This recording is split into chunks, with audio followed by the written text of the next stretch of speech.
And Latvian centre-right Prime Minister Evika Selina has announced her resignation after the Progressive Party, her left-leaning coalition partner, pulled support from the government and left her without a majority.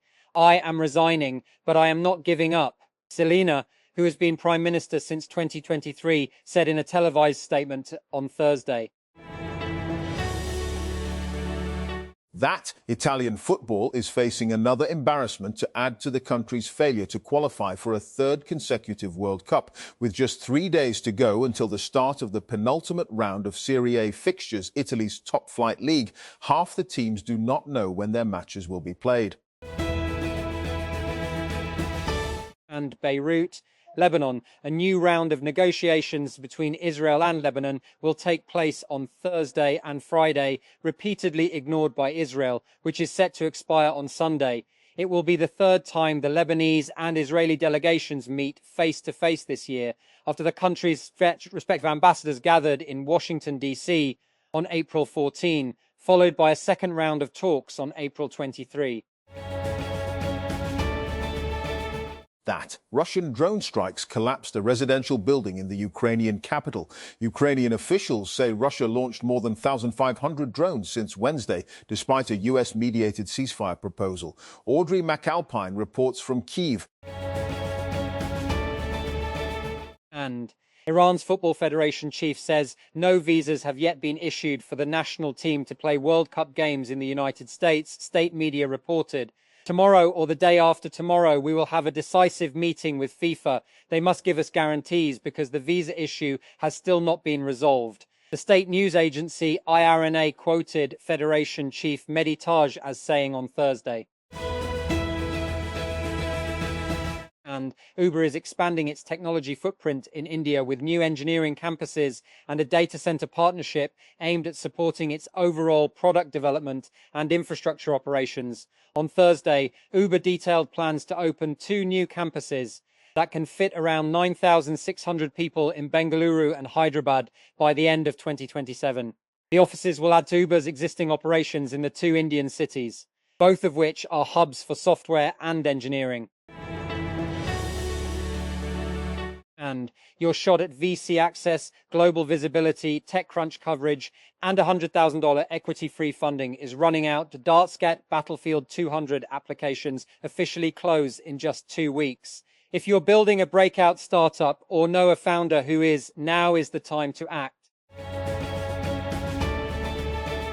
And in the past few years, creative marketplaces and platforms have realized that they are sitting on a data goldmine, and they can either use that data to develop AI models themselves or turn it into a source of revenue by licensing it to other AI labs. Wirestock, which previously helped photographers distribute and sell their work on stock photography services like Shutterstock, has taken the latter path. And technology giant Cisco is cutting fewer than 4,000 jobs, or around 5% of its workforce, despite reporting better than expected profit and revenue in its fiscal third quarter. The networking equipment maker said it reducing its headcount in order to change its cost structure and invest in AI and cybersecurity. That earlier this year, Donchero Serbail, a security researcher who investigates spyware attacks, found himself in an unusual position. For once, he became the target of hackers. "Dear user, this is Signal Security Support chatbot.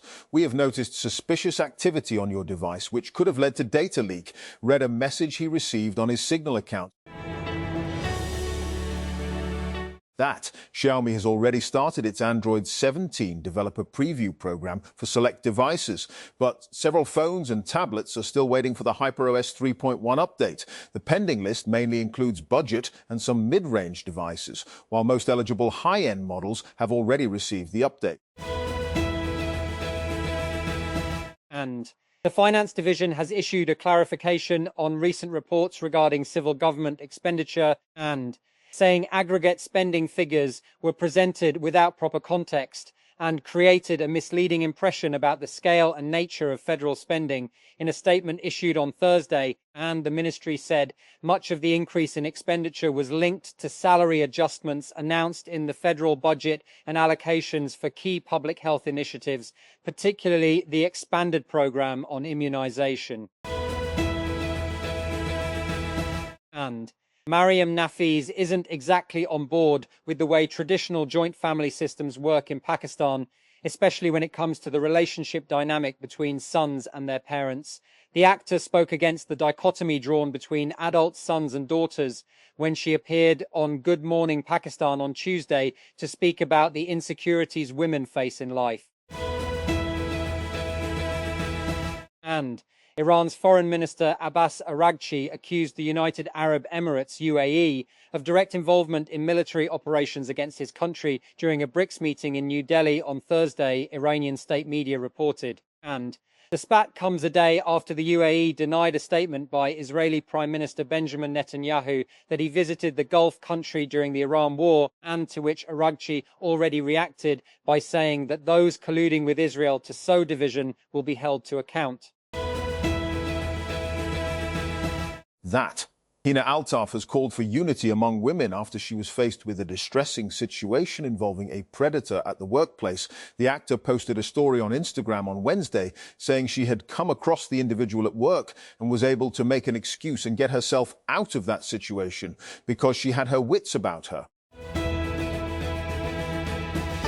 And Wes Streeting has resigned as Britain's health secretary, saying Thursday that he has lost confidence in Prime Minister Keir Starmer's leadership and that it would be dishonourable and unprincipled to remain in his government. And the move comes after days of speculation about whether Streeting would formally challenge Starmer's leadership of the Labour Party.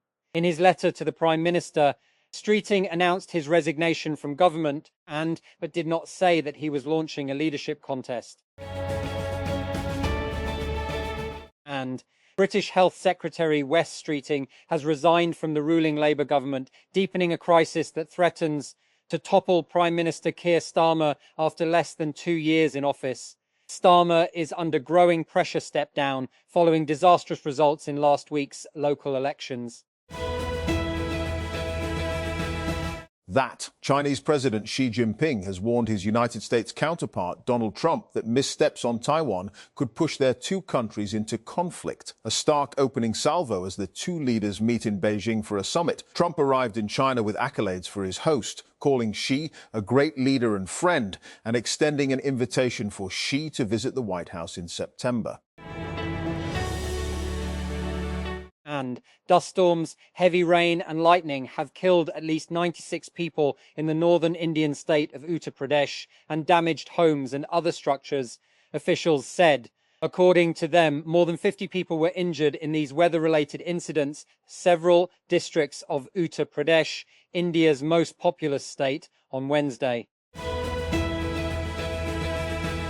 And Samsung has already started preparing for the One UI 9 release based on Android 17, even as the stable rollout of One UI 8.5 continues. The One UI 9 beta program has already gone live for the Galaxy S26 series, with additional Galaxy devices expected to join later.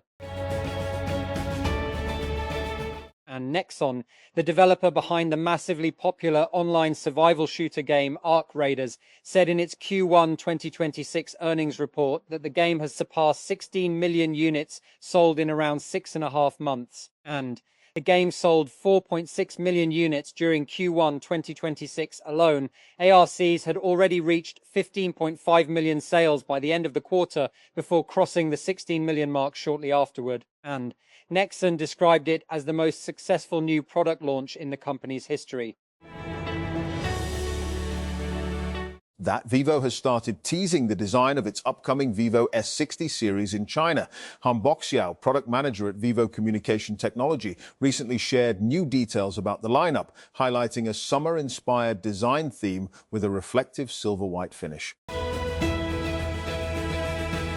And Trump Mobile said Wednesday it has started shipping its delayed 499 T1 smartphones to customers. The gold-plated device was originally scheduled for release in August last year. That Xiaomi has started revealing additional details about the upcoming Xiaomi 17 Max ahead of its expected launch later this month. The company has confirmed several key specifications, highlighting battery life, display technology, and camera performance as major focus areas for the device. That Lahore, the National Cybercrime Investigation Agency, NCCIA, has busted a fake call center in Lahore and arrested 7 suspects, including 3 women. According to Director Muhammad Ali Wasim, NCCIA Punjab has launched a province-wide crackdown against organized gangs allegedly involved in online investment and financial fraud. And Latvian Prime Minister Ivica Salina has resigned following a political crisis over Russia-bound Ukrainian drones straying into Latvian territory. She had fired her Defence Minister Andris Spruds last week after 2 drones crashed down in eastern Latvia, criticising his response and appointing a replacement. That Salah Maman, a former Nigerian power minister, has been sentenced to 75 years in prison for laundering 33.8 BN naira, 24.7 meters, 18.5, a rare conviction against corrupt officials in the West African nation. Last week, Maman was found guilty of 12 counts, including using private firms to funnel money linked to government-funded power plants. That more than a dozen United States business leaders have joined President Donald Trump on his state visit to China, where he is discussing issues including trade, technology, and artificial intelligence, AI, with Chinese President Xi Jinping. Upon arrival in Beijing on Wednesday, Trump introduced the group by telling Xi that they were all distinguished representatives from the American business community who all respect and value China, according to China's Xinhua news agency. And Israel has ramped up its attacks on southern Lebanon, killing 2 people and issuing several forced displacement orders as the 2 sides prepare for United States brokered talks on extending a ceasefire. Lebanon's national news agency, NNA, reported on Thursday morning that Israeli warplanes targeted the Ezzedine residential project in the town of Srifa, killing 2 people. And former United Kingdom Deputy Prime Minister Angela Rayner says she has been cleared by tax authorities of deliberate wrongdoing or carelessness over her tax affairs, paving the way for a potential leadership bid as Prime Minister Keir Starmer's grip on power unravels. Starmer, who led his Labour Party to victory in the 2024 general election, is fighting to save his job after disastrous local and regional polls last week.